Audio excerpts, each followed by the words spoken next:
ہو تو وہ معلوم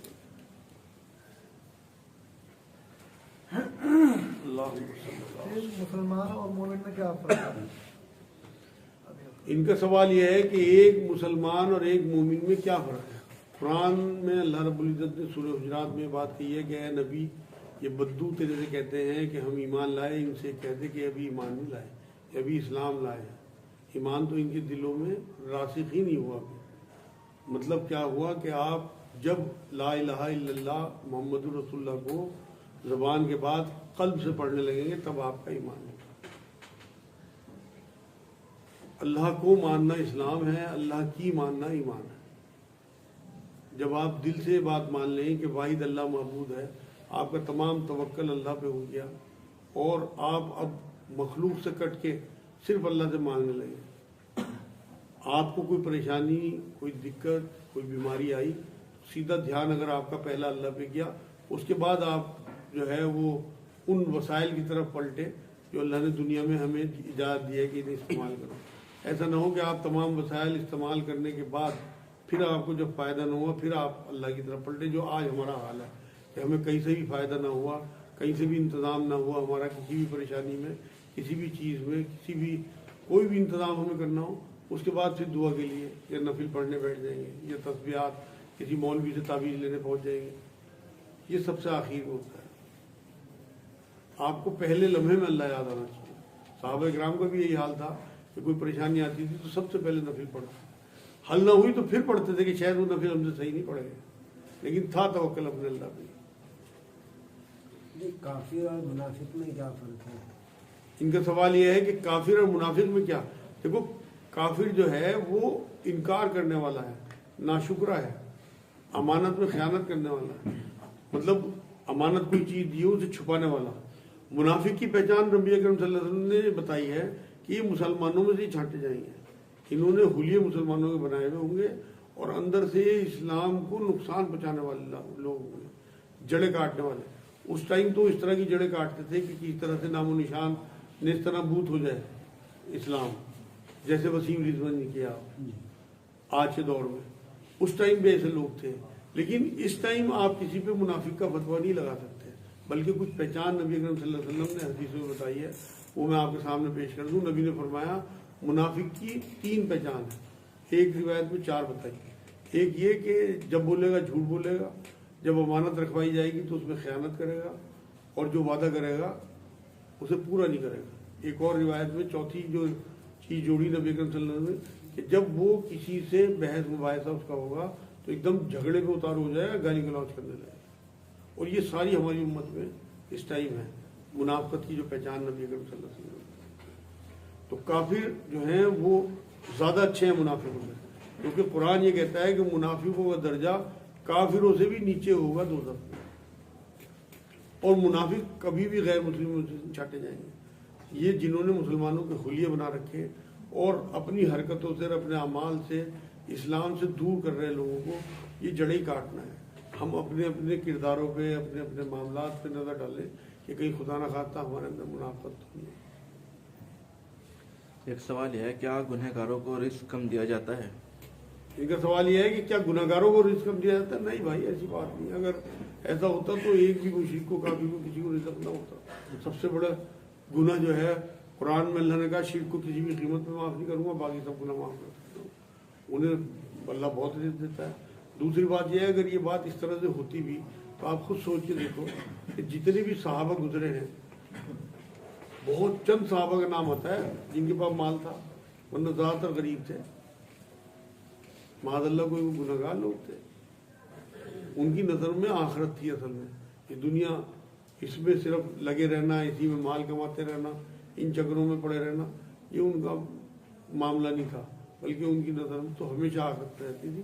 تو یہ مال کا جو معاملہ ہے، یہ آزمائش کا حصہ تو ہو سکتا ہے کہ کسی کو زیادہ دے کے آزما لے اللہ، کسی کو کم دے کے، لیکن گناہوں سے اس کا کوئی معاملہ اس لیے نہیں ہے کہ یہ دنیا اللہ نے دارالعمل رکھی ہے کہ ہاں عمل سے آپ کا فیصلہ ہونا ہے، نہ کہ مال سے۔ اب اللہ نے آپ کو مال دیا اور آپ رات دن اللہ کی راہ میں خرچ کر رہے ہیں تو لوگ ایمان والے آپ پہ رش کریں گے، یہ بھی حدیث ثابت ہے۔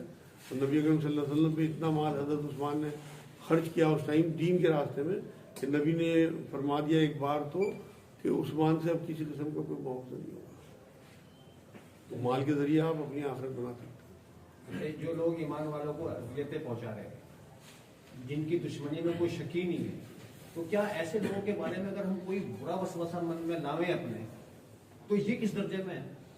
ان کا خیال یہ ہے کہ جو مسلمانوں سے دشمنیاں کر رہے ہیں اور نقصان پہنچا رہے ہیں تو ان کے بارے میں برا وسوسہ آئے تو یہ کیا ہے؟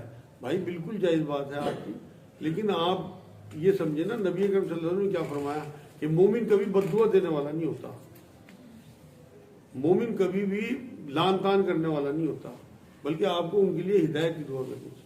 جن لوگوں کا آپ کو لگ رہا ہے کہ آپ کی جڑیں کاٹ رہے ہیں یا آپ کو نقصان پہنچا رہے ہیں، آپ کو جلا وطن کرنا چاہ رہے ہیں، ان سب کے لیے آپ ہدایت کی دعا کریں، اللہ پاک انہیں ہدایت دے، اللہ ان کے لیے جنت کے فیصلے کر دے۔ آپ یہ دیکھو نا، اگر اللہ نے ان کے لیے جنت کے فیصلے کر دیے تو کیا ان کے اندر کوئی گناہ رہ جائے گا؟ جنت یہیں سے تو شروع ہونی ہے ان کی، وہ توبہ کریں گے، ایمان میں آئیں گے، اللہ کی طرف رجوع کریں گے، پلٹیں گے، تبھی تو جنت ملے گی۔ تو آپ تو تمام جتنے بھی آپ کے دشمن ہیں نا، ان کے لیے جنت کی دعا کیا کرو کہ اللہ انہیں جنت ہی کر دے۔ بہترین طریقہ ہے، بد دعا نہ کیا کرو کسی کے لیے، کیونکہ مومن کی شان نہیں ہے کہ وہ بد دعا کرے۔ نبی نے کبھی نہیں بد دعا کی اس طرح۔ قادیانیوں کو اور مسلمانوں سے الگ کیوں اور فرقے سے الگ کیوں رکھا گیا؟ ان کا سوال یہ قادیانیوں کو اور فرقوں سے الگ کیوں رکھا گیا ہے؟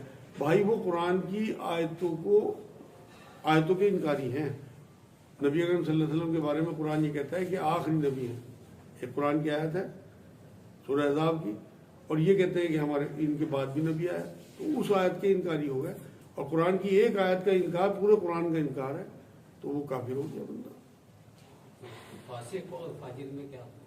فاسق اور فاجر گناہ گار کو کہتے ہیں۔ بھائی فسق جو ہے وہ گناہ کرنے والے لوگ جو اللہ کے دین کو بھول رہے ہیں، جیسے آپ شطرنج کھیل رہے ہیں اور آپ کو اذان کی آواز آئی نہیں، ہو بھی رہی اذان، اتنے ہم مشغول ہیں کہ آپ کو نہ نماز کا پتہ نہ اذان کا پتہ نہ نماز کے ٹائم کا، تو یہ فسق و فجور میں آئے گا کام۔ جو اللہ کی یاد سے آپ کو بھلا دے جو کام، وہ فسق و فجور ہے، اور اس کے کرنے والے فاسق و فاجر ہیں۔ کیا پتھر لگا کر انگوٹھی پہننے سے بیماری دور ہوتی ہے یا قسمت بدل جاتی ہے؟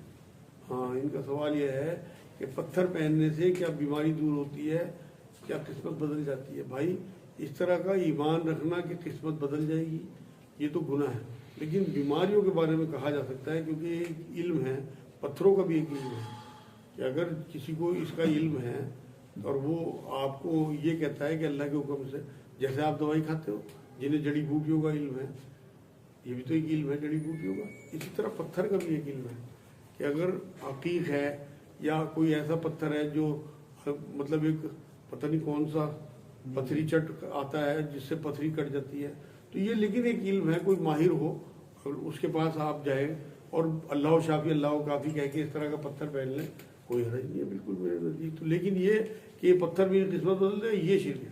قسمت آپ کی صرف اور صرف اللہ کے ہاتھ ہے اور اس کے علاوہ کسی کے ہاتھ نہیں۔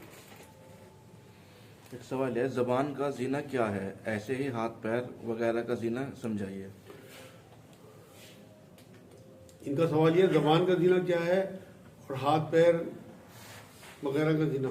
اصل میں نبی اکرم صلی اللہ علیہ وسلم کی حدیث پاک یہ ہے کہ جسم کے تمام اعضاء کا زنا ہے۔ زبان کا زنا تو یہ ہے کہ آپ گندی باتیں زبان سے کریں، گالی گلوچ کریں یا کسی نامحرم عورت یا لڑکی سے اس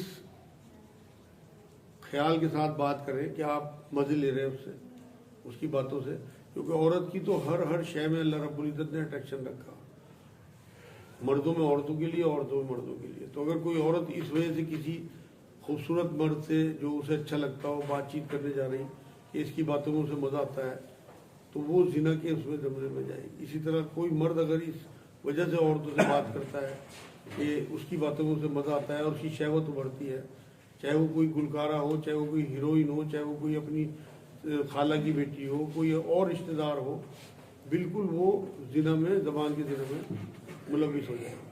اسی طرح سے آپ کسی ایسی جگہ جا رہے ہیں جیسے فلمیں ہیں آج کل کی گندی فلمیں، یا کہیں آپ کو پتہ ہے کہ ناچ گانے ہو رہے ہیں، آپ سیکسی محفلوں میں جا رہے ہیں، قدم اٹھا کے وہ پیروں کو زنا کہلائے گا۔ اس طرح آپ کسی نامحرم عورت کو چھونے کی کوشش کر رہے ہیں، آپ کی اپنی بھابھی ہیں، آپ کی اپنی خالہ زاد بہنیں ہیں،